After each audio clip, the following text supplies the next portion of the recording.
बिस्मिल्लाहिर्रहमानिर्रहीम। गधा दरख्त से बंधा हुआ था। शैतान आया और उसे खोल दिया। गधा खेतों की तरफ भागा और खड़ी फसल को तबाह करने लगा। जब कैसान की बीवी ने ये देखा तो उसने गुस्से में गधे को मार डाला। गधे की लाश देखकर गधे का मालिक बहुत गुस्से में आ गया और कैसान की बीवी को गोली मार दी। कैसान अपनी बीवी की मौत से इतना मुश्तइल हुआ कि उसने गधे के मालिक को गोली मार दी। जब गधे के मालिक की बीवी ने अपने शोहर की मौत की खबर सुनी तो गुस्से में उसने अपने बेटों को हुक्म दिया कि वो कैसान का घर जला दें।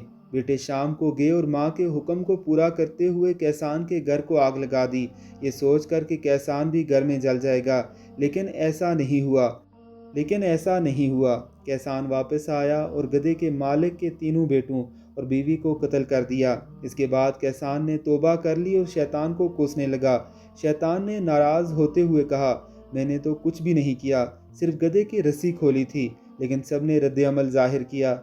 रद्द अमल के जवाब में और ज़्यादा और शदीद रद्द अमल ज़ाहिर किया और अपने अंदर की खबासत को बाहर आने दिया।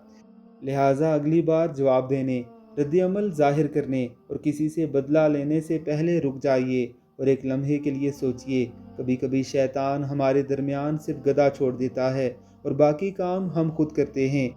रोज़ाना टीवी चैनल गधे छोड़ते हैं। कोई ग्रुप में एक गधा छोड़ देता है, कोई फेसबुक पर गधा छोड़ देता है। आप और मैं दोस्तों के ग्रुप में, ख़ानदान और पार्टी, सियासत या नज़रिए के दायरे में लड़ते रहते हैं। याद रखें, टूटना आसान है, जुड़े रहना बहुत मुश्किल है। लड़ना आसान है, दरगुजर करना बहुत मुश्किल है।